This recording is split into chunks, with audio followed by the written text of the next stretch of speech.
Hello, welcome. I am Briar Harvey. This is the Neurodiversity Media Network, and we are here today with the fabulous Alice. Hello, Alice. Hello, Briar, and hello, everyone. It's lovely to be here again. So today we are talking last episode in our Momentum series, and we're talking about myths. Yes, All right. indeed. Well, And these are important things to talk about because, and I mean, we've touched on it a little bit, I think, throughout a lot of what we've talked about, right?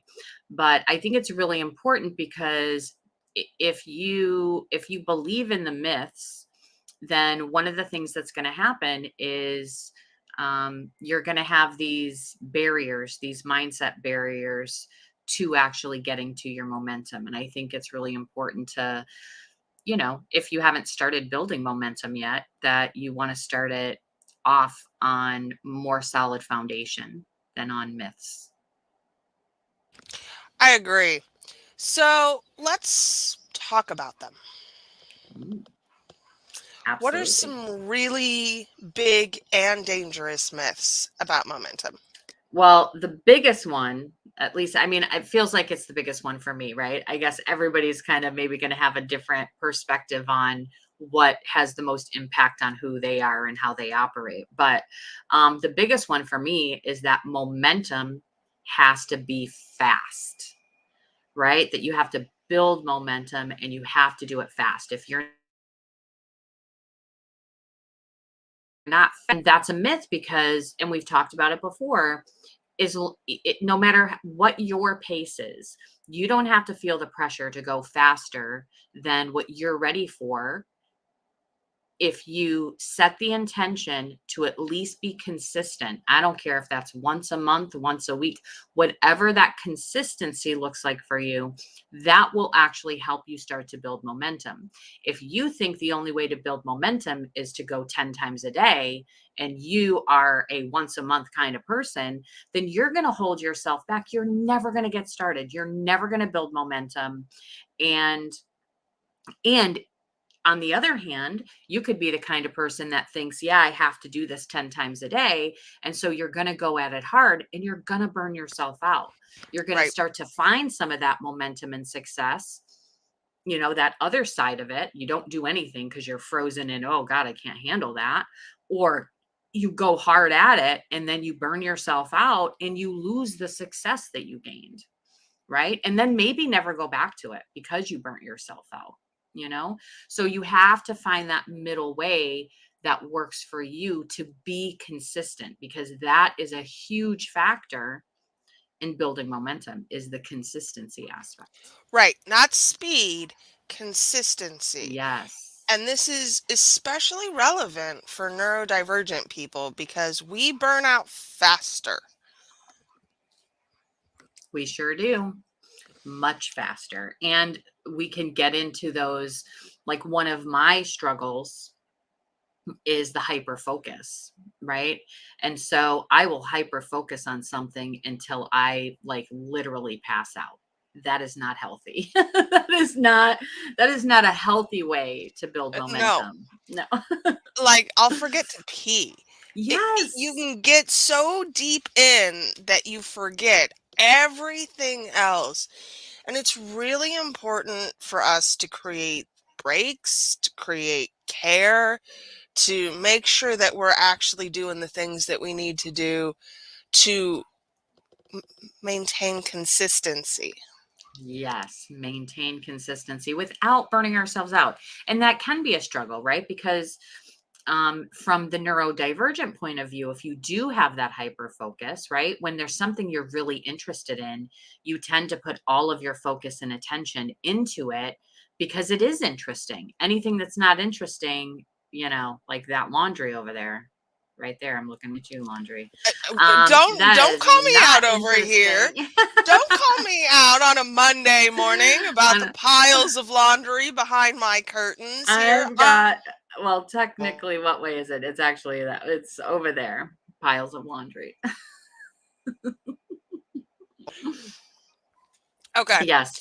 It's you find that thing that you're interested in and you want to go full force at it because it excites you, it lights you up, and that's all fine and good until you crash and burn, you know? So finding that place to take those breaks, whether that's setting an alarm for yourself, whether that's using post-it notes all over to remind you, whatever that looks like, right? I set alarm. I'm an alarm person. Briar loves note cards. She does note cards and post-its, but I set alarm reminders like eat lunch. You know, hey, take a shower today, girl. You stink. Whatever those things look like, because otherwise, you go hard, you go fast, you hit the wall, and the next thing you know, you're burnt out and you're not doing anything. So it's not worth it. If you It's really are really true. interested in that thing and it's that valuable to you, then you want to nurture it and take care of it really. Okay, what else? Other myths. Myths around momentum is that once you have it, you're gonna it just you have it, you keep it. Like once you got the momentum, it's all downhill from here, baby. Like it's all good from here, right? Like you No, could just keep going. And that is not true either. And we've talked about this on throughout the series as well. But you have to have systems and processes and plans in place to handle the momentum that you're going to build. Because there is really no way, and I don't care what anybody else is going to tell you, there is no way for you to know how quickly you'll build momentum once you get going. And sometimes momentum can sneak up on you and you're going to get a lot. And if you can't handle it, then it's going to fall apart. You're going to lose your momentum. And for you, it might take, you're building this momentum. But if you stop, if you just go, oh, yeah, I've got momentum, I can just sit back and relax now, then it starts to slow down again. Like, because there is this idea that like you roll the boulder downhill or whatever, the snowball, and then it just takes on a life of its own and it's gone. Except there's always going to be a landing somewhere. It's going to stop eventually. It's not going on forever. Even that little thing, you tick it back and forth, like it's not forever. So you need to have plans to, yes, take care of yourself throughout the process, but also have those plans in place to handle the momentum. What will you do if 1,000 people try to book with you tomorrow? What will you do? Like, what is your next step for that if that happens, right? Because because there's like this double-edged sword, right? You have to have some of the momentum. You have to be building the momentum with your business. You have to be gaining some income. You've got to have some cash flow in order to do things like hire a VA or an online business manager, or hire someone to do your copywriting or whatever that thing is that you need for your business. You need the cash flow for that. But how much cash flow? This is a really good place to point out that our friend Marisa Lowen has a program called the Profit Plan. And that's a really good place to start, to know, when I get to this point, this is what I'm going to need. When I get to this point, this is what I'm going to need. And also, hey, where am I going to get this from? Right? So that you can actually take that action without being in the moment, being overwhelmed, and then trying to make a decision, because that never goes very well. If you're in a clear headspace and you're thinking logically and not reacting out of overwhelm, then you're going to have much better results with the decisions you make, because you already have them on paper. You've already decided these are the things I'm going to do when this and this and this happens. It's a lot easier to take that action than being in the middle of overwhelm and anxiety and anything else you have, and then trying to make a decision. That never works out well either. I've done it to myself.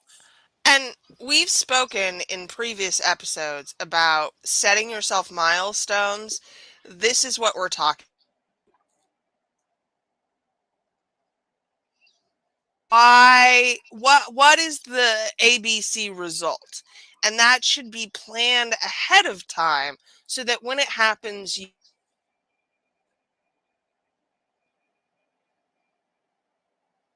okay. So we've talked about speed, we've talked about sustainability. What else? Speed, sustainability, and scaling your momentum, right? Because momentum in and of itself um, starts to bring in the results for you, but momentum, sustainability, you have to build in that sustainability in order to then be able to scale. And you have to have those plans too, because the momentum itself isn't going to necessarily bring you everything you want. The momentum may actually highlight plenty of areas where you need improvement. Right, because what got you here isn't going to get you to the next step. S- Exactly. So you've got to try and plan ahead without knowing exactly what that's going to entail. Yeah, exactly. And you have to be, and the other thing is you have to be flexible, right? Because you're going to have these ideas of what you want and what you see.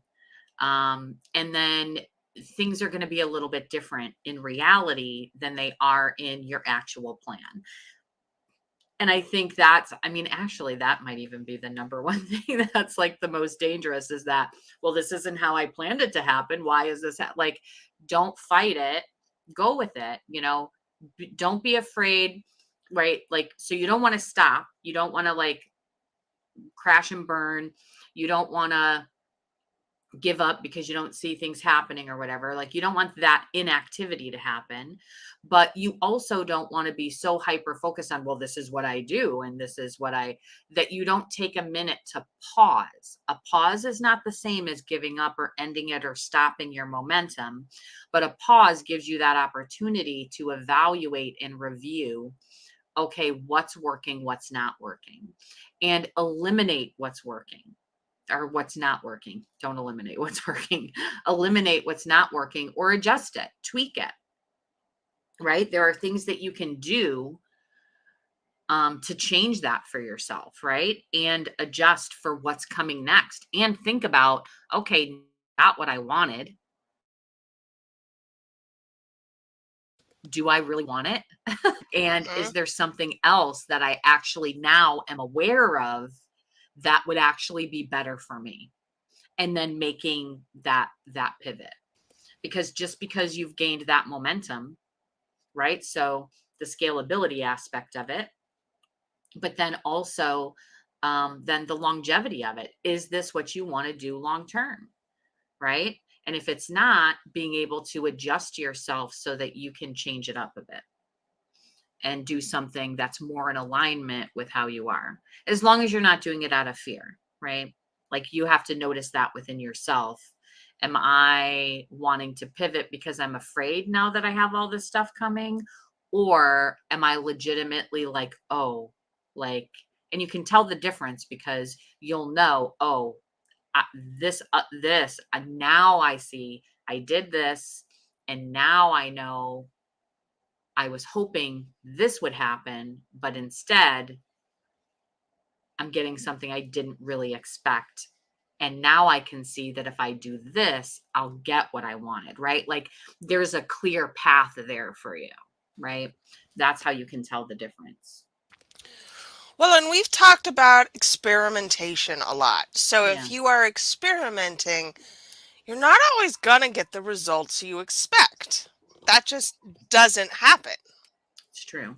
And it's okay. Like, not, and okay, another myth when you're in the sort of ideation phase of your business and you're testing things out, you don't have to worry about momentum at that point. You're just testing, right? So know where you are. You're not going to build momentum if you're testing your messages, if you're testing your offers, if you're testing your ideal audience or your niche. Those are not times when you're building momentum. You're validating. That's a whole different thing. Like once you get the validation, like, okay, this is the direction I'm going to go, and I know it. Now you can start building the momentum, but it's a completely different stage of your business to be validating and testing things. Now, that doesn't mean that once you've got this course and you start to build your momentum and you start to build in consistency, that there aren't also things you're testing still, but you have that foundation and you're moving forward with it. And you're going to test along the way of building momentum as well and evaluate, which we've talked about in previous episodes, to see what's working and what's not working.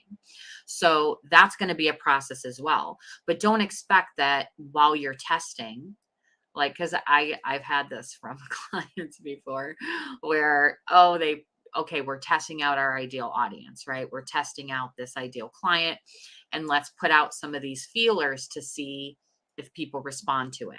And they'll be like, oh, nobody's responded. My business is never getting. I'm like, this is the testing phase. You don't even have an offer yet. You don't have an audience yet. Like, you're just putting feelers out there. It's okay. Right? You can't expect this huge response because momentum doesn't happen instantaneously either, right? Which I don't know, maybe that's a myth. I don't think that's a myth, but if you have the mindset that you're going to start putting out content and all of a sudden the floodgates are going to open and you're going to have momentum, that's also not going to happen, and you will feel very disappointed and very frustrated if you have that expectation that momentum is just going to Right. As I've said multiple auto times, magically. get a snack. Yeah. You're gonna need a snack. Momentum is not happening overnight. Yes, you're going to need a snack, maybe some caffeine if you do caffeine. I've always got a cup, so eat So one that I come across all the time, but I came across again last night, which just drives me insane.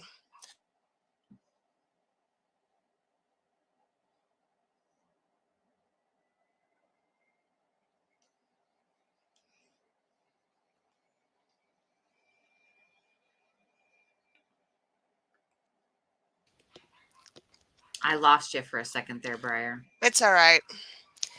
The only way to momentum is my way.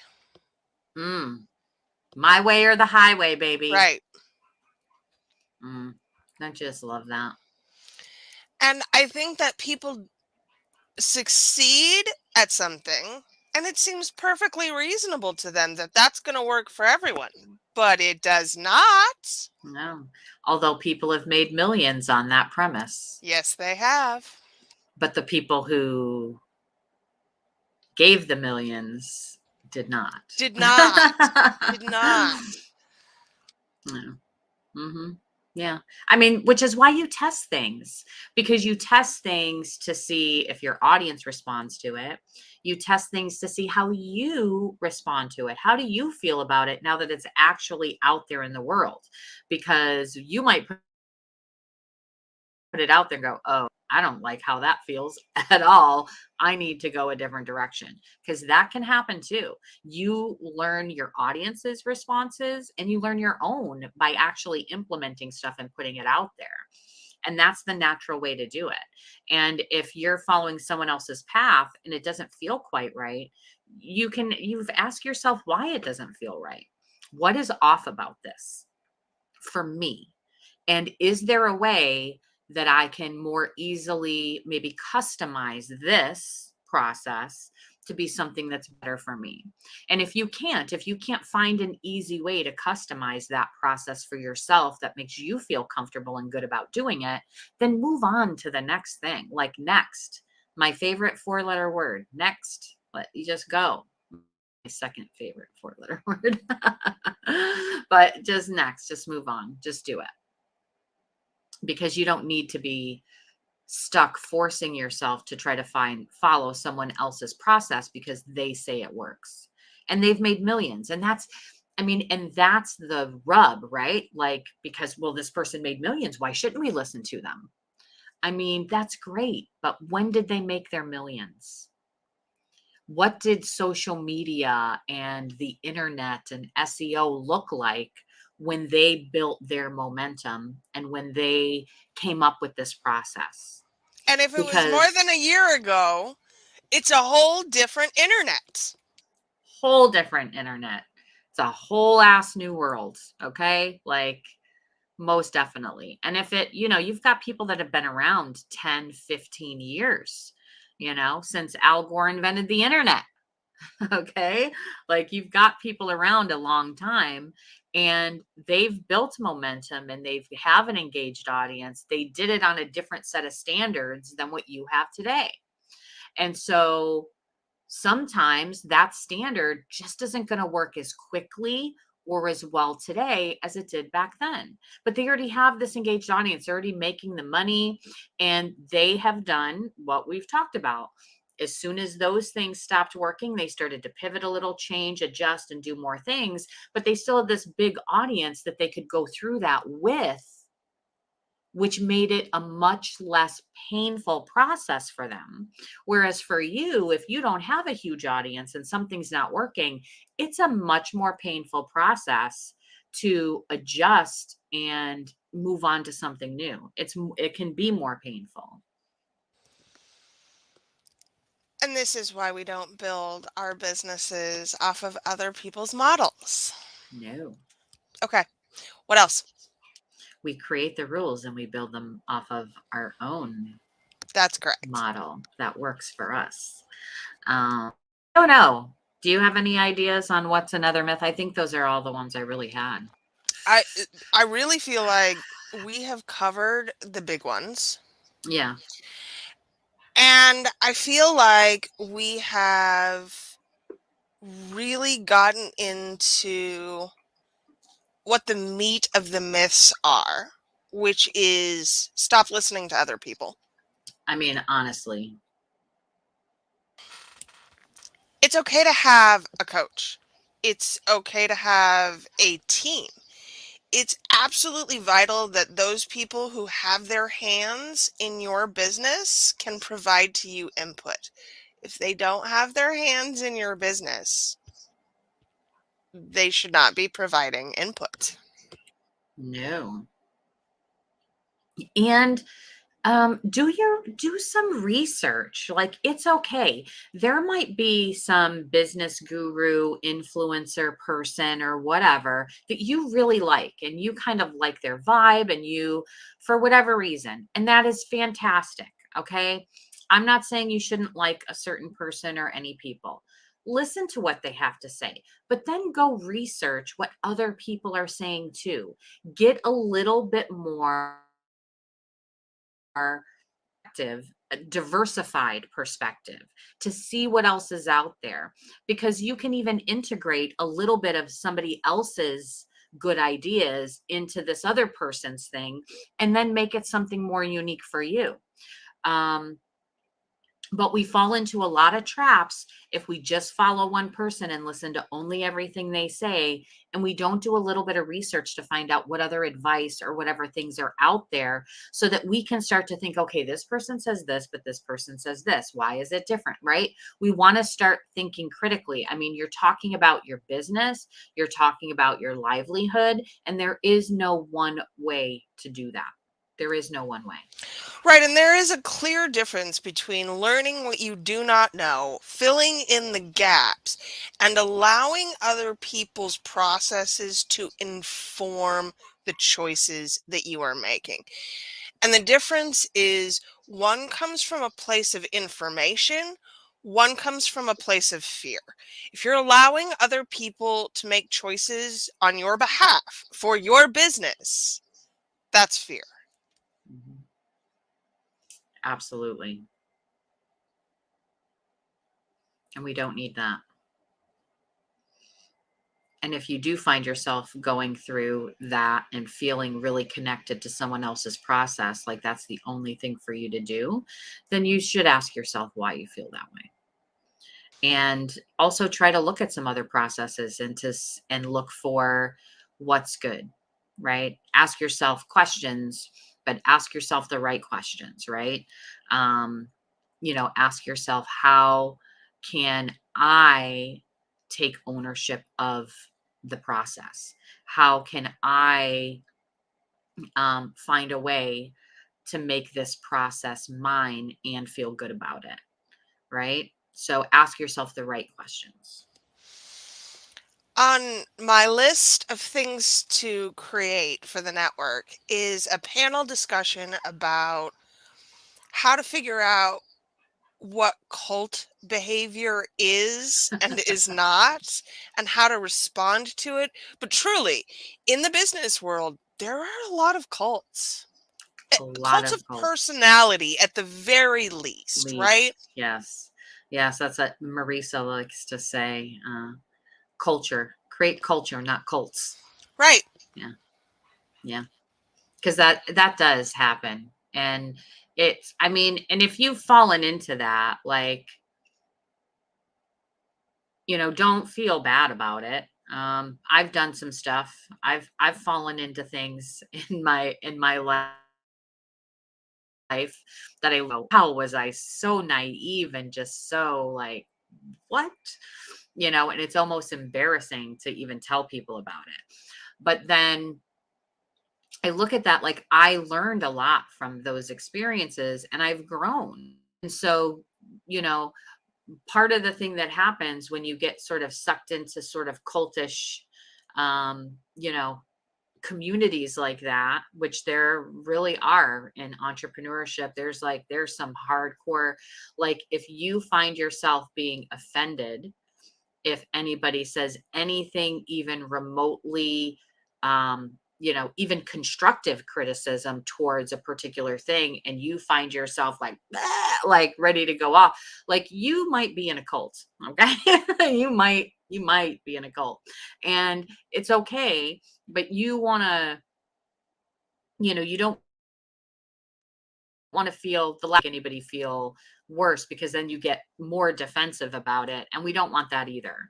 Right? You need to be able to take a step back and look at things, like, even people that we love. Like, I love my kids, nobody is more important to me than my kids, but I still can look at them and say, here are, some habits that I would really prefer they change. Right? So there are things that you can look at even with people that you really love.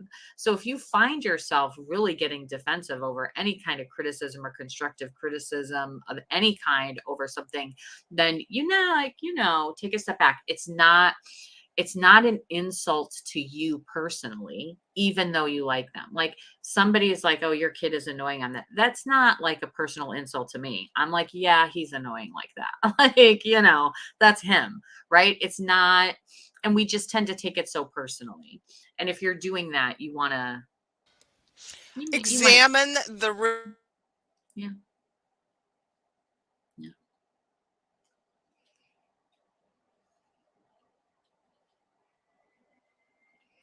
do a little check-in. Well, this has been Okay. amazing. Yeah, it's fun. And we'll be back this fall with another series. I'll try again. There we go. Ooh, There we there we are. go. We'll be back We'll be back in in August with another series on, what did we just say? integrating audience experiences. Yes. Yeah. We'll make that sound fun. I swear. Yeah, I know. Well, yes, it will be fun. You want integration is where it's at, Hmm. baby. It's where it's Hmm. at. You want to do that. All right, y'all. Thank you for being here. Thank you for watching this series. As always, this is what we're building here at the Neurodiversity Media Network. We're creating depth. We are creating things of meaning. So if you would like to join us, you can find us at neurodiversitymedianetwork.com. If you would like to host your own series, you can reach out. That's briarharvey.com/partners. And we will see you again in August. Alice, have a great summer, my friend. Thank you so much, Briar. You have a great summer too. And bye for now, y'all. Bye bye.